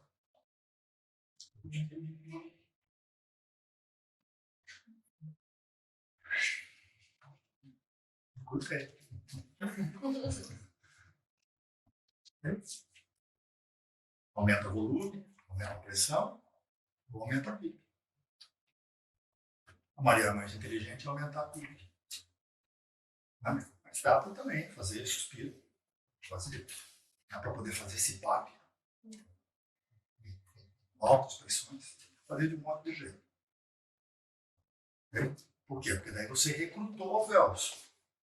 Você recrutando alvéolos, diminui o shunt. E diminui o estudo aqui. Diminui o shunt. Diminuindo o shunt, você põe alvéolos que não estavam ventilados antes, põe eles para ventilar, e eles passam a responder a tua FO2 aumentada. Eventualmente até dá para diminuir um pouco a também.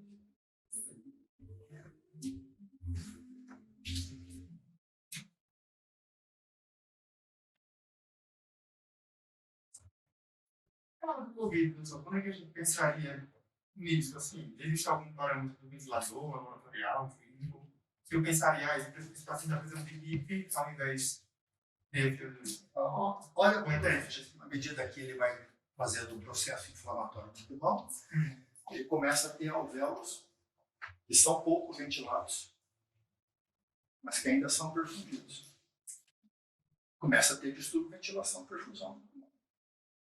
Uns desses doentes, o oxigênio de baixo fluxo é suficiente para eles. À medida que eles vão se tornando mais graves, você vai precisar de uma quantidade maior de oxigênio e talvez de pressões aumentadas.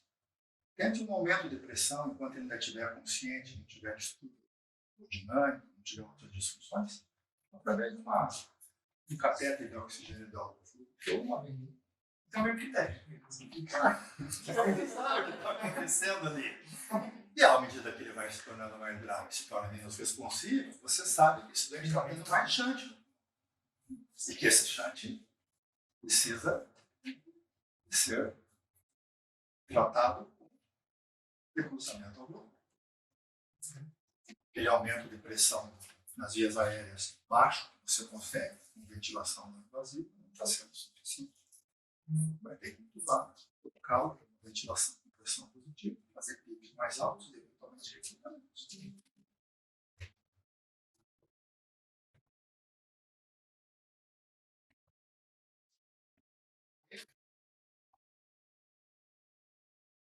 Ok. Uma pergunta até aqui, não? Nenhuma?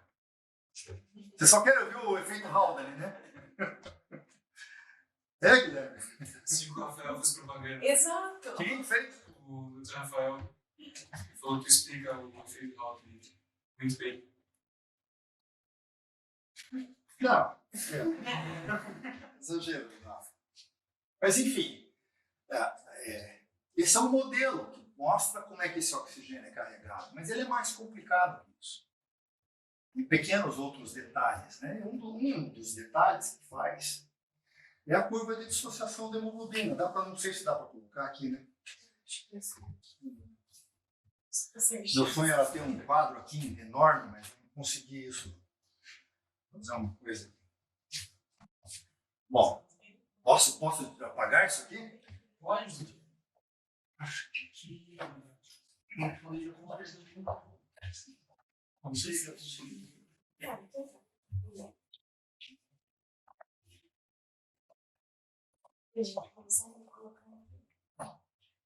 Tá, então vai um pouquinho então agora aqui a maneira como uma das variáveis, a variável de hemoglobina, colabora para essa cascata de oxigênio, né? Eu acho que eu prefiro desenhar aqui.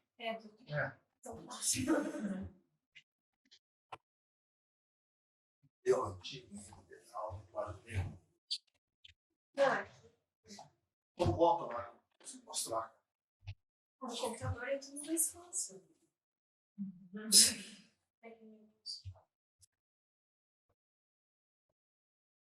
Ali. Não. Essa? Não, a outra antes. Né? Aqui apenas para poder mostrar, olha, que aqui está a saturação de hemoglobina. Mas aqui está a concentração de oxigênio. Não. Aqui está conteúdo arterial de oxigênio. Tá? Não é concentração. Estou corrigindo aqui. Mas é o conteúdo arterial do oxigênio. Né? O oxigênio, a quantidade de sangue que nós temos na hora que eu faço tiro uma amostra de sangue de vocês, tira 1 ml de sangue. Naquele ml de sangue, eu tenho mais ou menos 20 ml de oxigênio por decilitro. 20 ml de oxigênio por 100 ml de sangue. Okay? É só multiplicar isso daí por 60, o que dá? Por 50, né? Para dar os 5 litros por minuto. A gente poder ver a quantidade de oxigênio que a gente leva para a periferia. 50 vezes 20 dá 1000. Né? Nós temos uma extração de oxigênio de mais ou menos 1000. O nosso normal é aproximadamente 600 por metro quadrado de superfície corporal. 1000 ml de oxigênio nós levamos para a periferia. Nós temos uma taxa de extração de hemoglobina ao redor de 20%. Aquilo que vai, volta 20%, né? Lembra da pressão venosa do oxigênio? 70% do oxigênio, 40 milímetros de mercúrio, 70% do oxigênio. Entra 95, volta 70, 75. Mais ou menos uns 20% de taxa de extração do oxigênio. Mais ou menos 100, 120 ml de oxigênio a gente consome por minuto. Vocês estão aí sentados, estão consumindo mais ou menos 100 ml de oxigênio. Tem que tirar do ar dentro.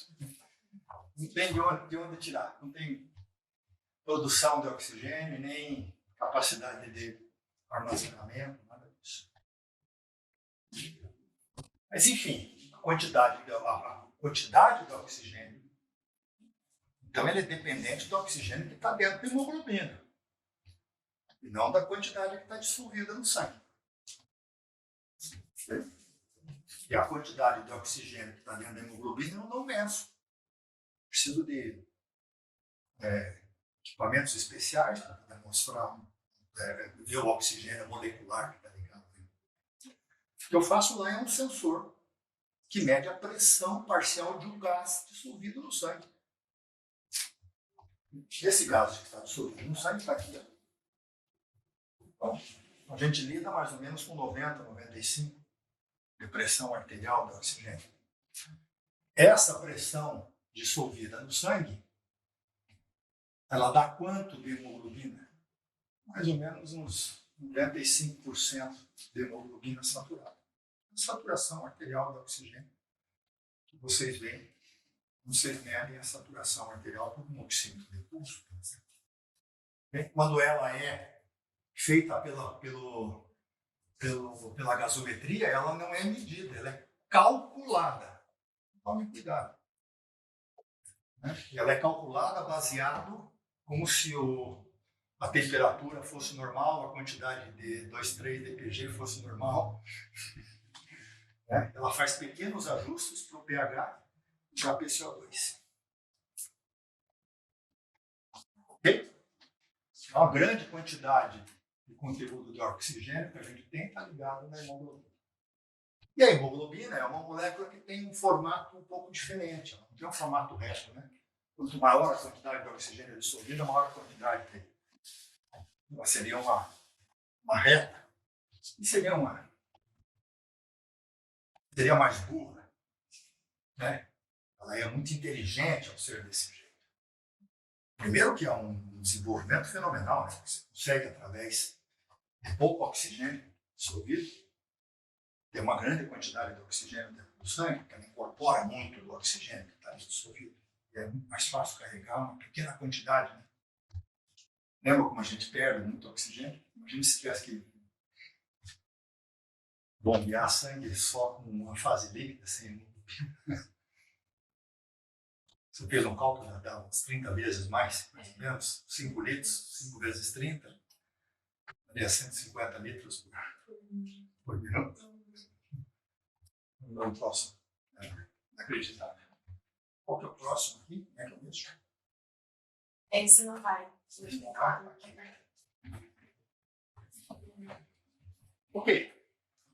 Então, para a gente saber onde é que a curva de hemoglobina está, a gente tem que saber a P50 da hemoglobina, que é o quanto de pressão parcial de oxigênio na fase líquida satura 50% da hemoglobina.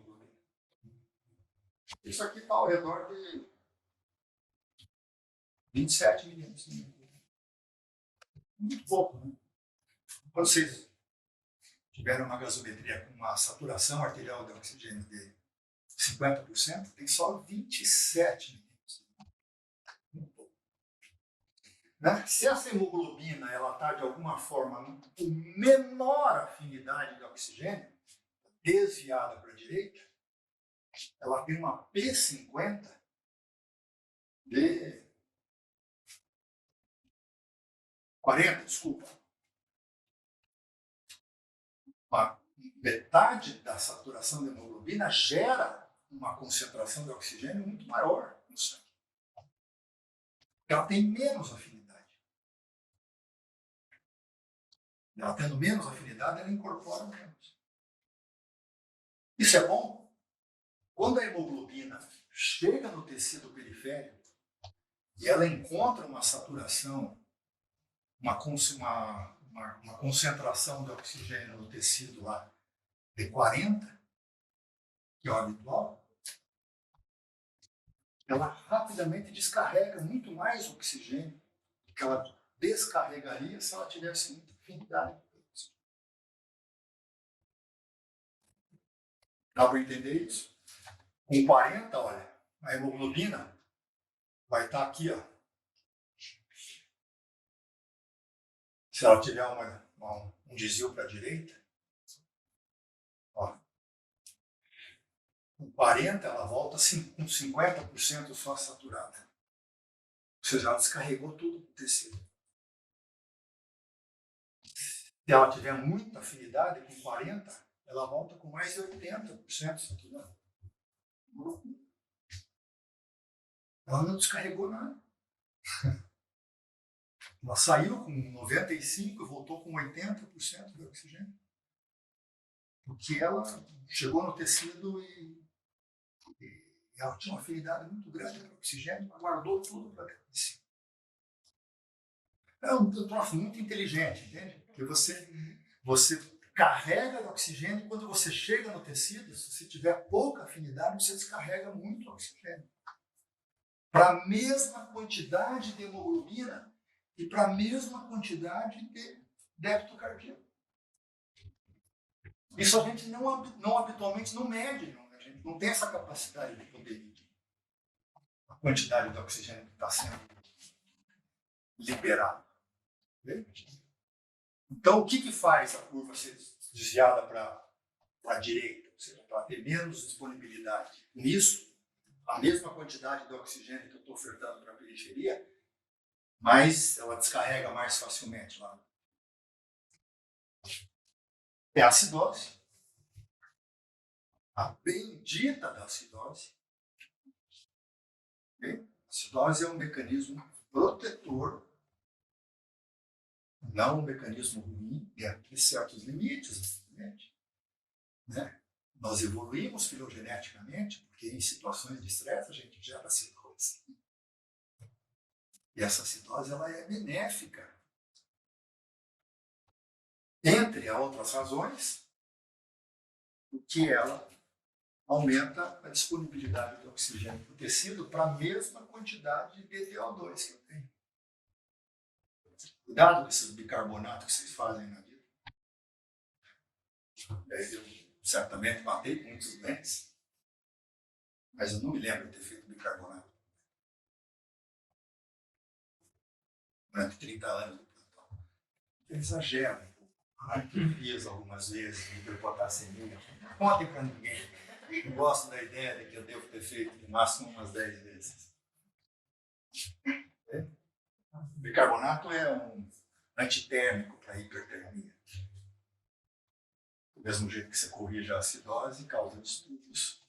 Cara, melhora a tua gasometria, mas você não está tratando a causa da acidose. Não tem nenhuma razão para imaginar que o bicarbonato vai salvar a vida do bem, exceto quando ele tiver 6 e 7. Tá bom, 7. Dá para compreender isso aqui? Então, a acidose é uma coisa boa. A temperatura também, ó. A gente faz infecção, aumentar a temperatura, aumentar a acidose, disponibiliza mais oxigênio. Ok? CO2 é uma furada. Porque o aumento da CO2 desvia a curva para a direita, porque aumenta a acidose. Okay? Então, guardem a acidose e aumento da temperatura. Okay? Aumento da 2,3-DPG não serve muito para nós, mas serve para os doentes que têm hemoglobinopatia crônica, né? E esses doentes, então, a própria hemoglobina vai aumentando a concentração de 2,3-DPG.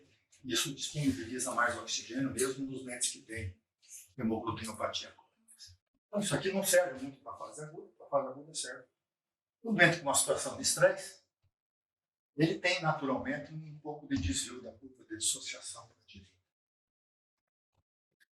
Mas do mesmo jeito que existe né, isso aqui é o efeito Bohr, né? À medida que a hemoglobina vai chegando na periferia, a periferia é rica em CO2. A única coisa que tira CO2 da periferia é débito, é fluxo. Então, à medida que vai chegando lá, a hemoglobina vai encontrando um meio cada vez mais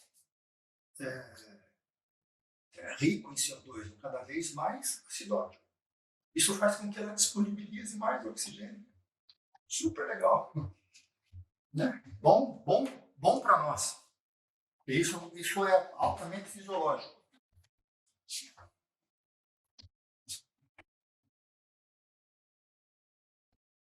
No mesmo tempo que a oxihemoglobina tem uma curva de dissociação, a carbohemoglobina também tem uma curva de dissociação. Essa daqui é a quantidade de CO2 que está dissolvido no sangue para a quantidade de CO2 que está ligada à hemoglobina com relação à pressão parcial de CO2 dissolvido no plasma. A curva não é sigmoidal, é uma curva mais burra, né? Nós evoluímos melhor na curva de dissociação da hemoglobina do que da carbohemoglobina. Okay? Mas ela também tem desvios para a direita e desvio para a esquerda. E o que eu quero na periferia? Eu quero, na verdade, um desvio para cá, cima. A mesma quantidade de CO2 dissolvido no plasma, eu tenho a maior concentração, porque eu quero tirar CO2. Eu quero jogar o oxigênio e quero tirar o CO2. Então eu quero que na periferia a minha hemoglobina encontre um meio que seja rico em CO2, porque isso dá acidose, eu disponibilizo mais oxigênio, okay? Mas que eu traga mais CO2 para a mesma concentração de CO2. Encha mais a hemoglobina de CO2. A hemoglobina fica mais eficiente, ela leva oxigênio e traz CO2. Então, esses desvios da curva para a direita ou para a esquerda, mais disponibilidade, mais afinidade para o CO2, são fisiológicos. Quando eu tenho um desvio dessa curva para a esquerda, maior afinidade do CO2 da hemoglobina pelo CO2, eu tenho um efeito chamado efeito Haldane. Na presença de oxigênio dentro do tecido, a hemoglobina fica mais ávida pelo CO2. A mesma concentração, mesma pressão tecidual do CO2 gera mais CO2 na hemoglobina, porque eu jogo mais a hemoglobina para fora. Veja que legal, a hemoglobina chega na periferia, quanto mais CO2 ela vê, mais sai oxigênio. Quanto mais sai oxigênio, a hemoglobina mais quer CO2. A mesma hemoglobina, por um efeito Bohr e por efeito Haldane. Ela joga isso a seu favor, a nosso favor. A mesma quantidade de VO2, a mesma quantidade de hematócrito, eu consigo jogar mais CO2 para a periferia, fisiologicamente, tirar mais CO2. E jogar para o pulmão do mundo.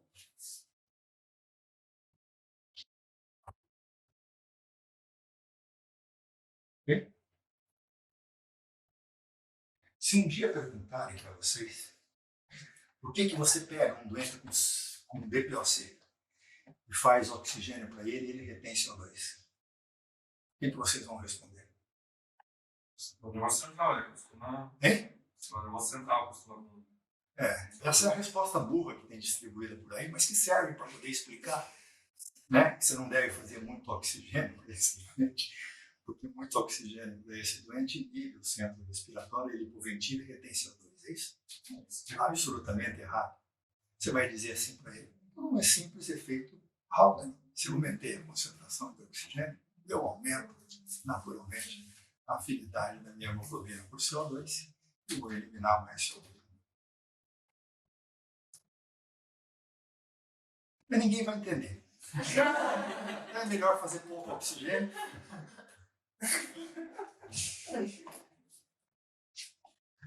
O que mais? Vamos longe, hein? Tá? Vamos discutir um pouquinho daí da mecânica respiratória na aula de ventilação. Tá bom? Ok. Obrigado. Obrigada.